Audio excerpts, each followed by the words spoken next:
The no trespassing signs felt like a personal insult, plastered across the gates of Wild Heart Sanctuary, the wildlife rehabilitation center I'd spent 10 years building. Behind them, bulldozers sat ready to tear apart 500 acres of carefully preserved habitat. Ms. Rivers, one of our volunteers, Katie, approached with tears in her eyes. The transport team is ready. We need to start moving the animals. I nodded, trying to keep my voice steady. Start with the critical care cases. The new facility in Vermont can take our most vulnerable residents first. My name is Alexandra Rivers, and at 32, I'd just been forced to evacuate the largest wildlife rehabilitation center in the Northeast. The sanctuary I'd built from nothing into a groundbreaking research facility was about to become another luxury resort development, courtesy of my uncle, Governor James Rivers. The irony wasn't lost on me. The Mandarin campaign on environmental protection had just seized protected land through eminent domain. But then Uncle James had always been good at saying one thing and doing another. Alex, Dr. Marcus Chen, our head veterinarian, jogged up clutching his tablet. We need to talk about the research data, specifically the gray wolf study. I glanced around before pulling him aside. Is it secured? He nodded. Everything's encrypted and backed up off-site. But Alex, what we've documented here, it changes everything we thought we knew about pack behavior and ecological impact. I know, I said quietly. That's exactly why we need to protect it. Uncle James can take the land, but he can't take our research. 3 years ago, we'd started tracking an unusual pattern in the local wolf population. What we discovered had implications far beyond our small sanctuary. Implications that could change environmental policy across the country. Implications that would be very inconvenient for certain development projects my uncle had planned. Later that evening, I sat in my small office, soon to be demolished, reviewing years of carefully documented research. My phone buzzed with a text from my cousin Laura, Uncle James's daughter. Dad's giving a press conference tomorrow of the exciting new economic development. Please tell me you have a plan. I did have a plan, but first, I had to get through the most difficult part, evacuating the animals who'd called Wild Heart home. The next morning, I watched the local news from the sanctuary's makeshift command center as Uncle James stood at his podium, perfectly groomed and radiating authority. This project represents a vital economic opportunity for our state, he announced, gesturing to architectural renderings of the proposed resort. While we respect the work of Wild Heart Sanctuary, we must balance environmental concerns with progress. My phone rang. The caller ID showed Mom. I let it go to voicemail. She'd been trying to play peacemaker ever since James announced the land seizure, suggesting I take a position with the family's real estate development company instead. Alex, Katie called from the doorway. The news crews are here. They want a statement. I smoothed down my well-worn field jacket and stepped outside. Cameras turned to focus on me as reporters shouted questions. Ms. Rivers, how do you respond to claims that the sanctuary was financially unsustainable? Is this a family dispute? What will happen to the animals? I held up a hand for quiet. Wild Heart Sanctuary has been more than just a rehabilitation center. For 10 years, we've conducted groundbreaking research on wildlife behavior and ecological systems. Research that has implications far beyond these 500 acres. Research funded by private environmental groups, a voice called out. One of Uncle James's PR people, right on cue. Groups with a clear political agenda. I smiled. Our research has been peer-reviewed and validated by multiple universities, but you don't have to take my word for it.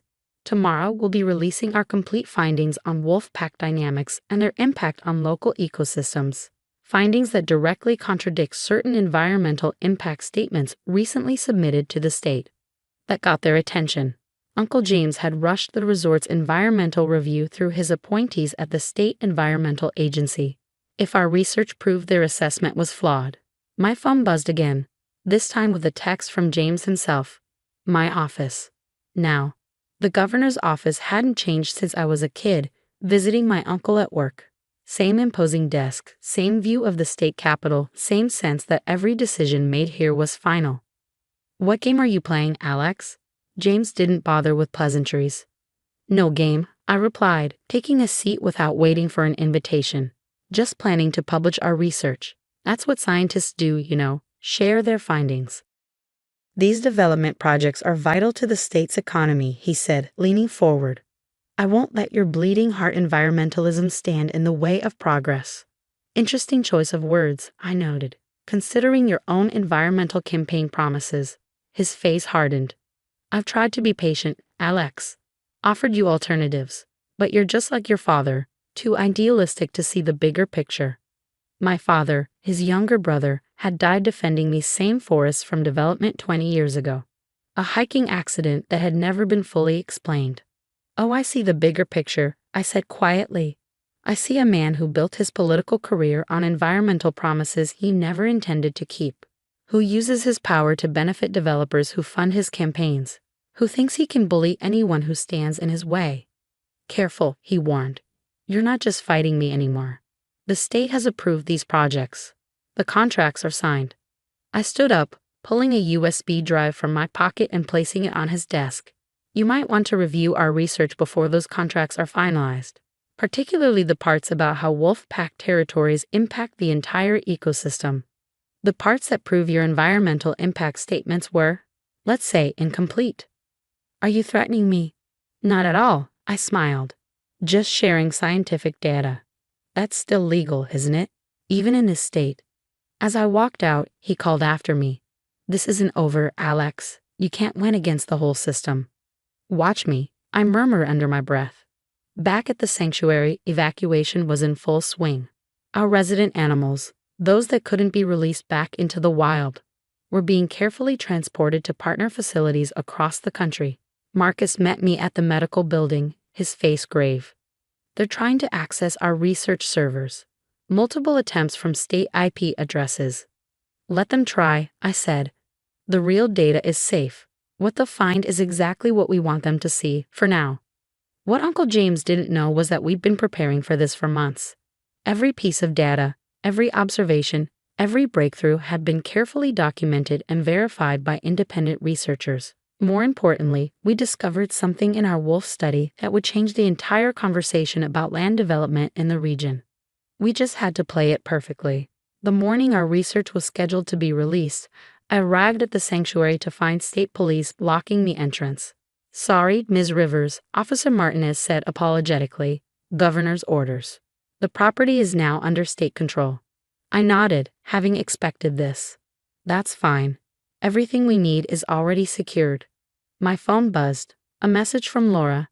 Dad's called an emergency meeting with his development team. He looks worried. Good, he should be. At exactly 9 a.m., our research went public, not through state channels or local media, but simultaneously through 3 major environmental science journals and the National Wildlife Federation. Groundbreaking study reveals critical wolf ecosystem link. Wild Heart Sanctuary Research Challenges Development Paradigm. New data shows protected habitats more vital than previously thought.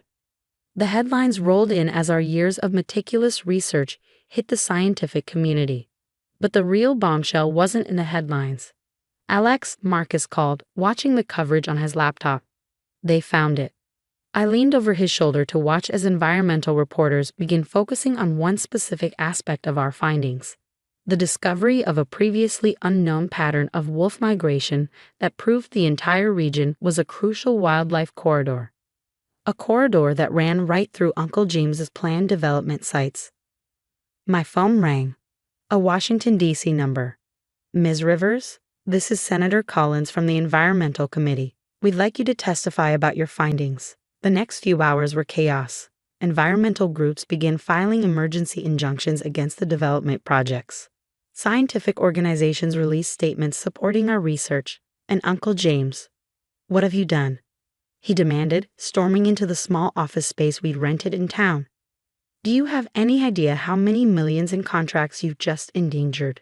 Interesting that you're worried about contracts, I replied calmly, and not about the environmental impact our research revealed.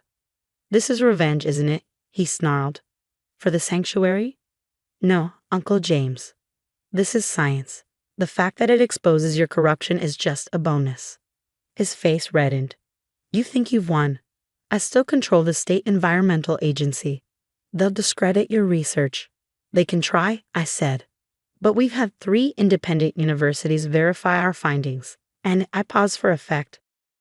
The FBI is very interested in how certain environmental impact statements got approved despite contradicting available data. That hit home. James had pushed those approvals through personally, overriding concerns from his own environmental scientists. You wouldn't, he whispered. I'm family. So was my father. The implications hung heavy in the air. 20 years of questions about my father's death, about the development deals that had followed, about the political rise of James Rivers. The FBI has our complete research archives, I continued, including some interesting correlations between wolf pack territories in the 90s and certain accidents that happened around development sites. James sank into a chair, his arrogance finally cracking. What do you want? Resign. Kill the development projects, and turn over everything you know about what really happened to my father. You're destroying everything I've built, he said quietly. No, I corrected him. I'm protecting what actually matters. The next few weeks were a whirlwind. Our research became the centerpiece of a national conversation about wildlife conservation and development. The state environmental agency underwent a federal audit, and James resigned citing health concerns, though the ongoing FBI investigation probably had more to do with it. 3 months later, I stood at the gates of Wild Heart Sanctuary again. Only this time, the no trespassing signs were gone. The federal government had designated the entire region a protected wildlife corridor, with our sanctuary as its centerpiece. Dr. Rivers? Katie called out. She'd stuck with us through everything. The first transport of animals is arriving. We're ready to bring them home. I watched as our residents returned, the wolves, bears, and other wildlife that had made Wild Heart their home. Each one represented a victory not just for our sanctuary, but for the principle that science and truth could still triumph over political power. Laura visited a week after we reopened. Dad's cooperating with the investigation, she told me. He's finally talking about what happened to your father.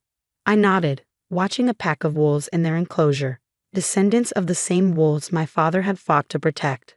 Sometimes the truth takes time, but it always finds its way out. A year after Uncle James tried to destroy Wild Heart, we'd expanded our research program to include 3 more sanctuaries across the state. The wolf study that had started it all became required reading in environmental science programs. More importantly, we'd proven that careful observation and documentation could be more powerful than political influence. That science could stand up to corruption. That protecting our natural world was worth fighting for. The old governor's mansion, James's pride and joy, was turned into an environmental education center. Sometimes I catch him washing our sanctuary's public wetlands, seeing the wolves he tried to displace thriving in their protected habitat. I kept his resignation letter framed in my office, next to my father's old research journals, a reminder that power built on lies will always be vulnerable to simple, documented truth. Because in the end, nature doesn't care about political connections or development contracts. It only cares about survival, about balance, about the intricate web of life that connects us all. And sometimes protecting that web requires not just scientific knowledge, but the courage to use it.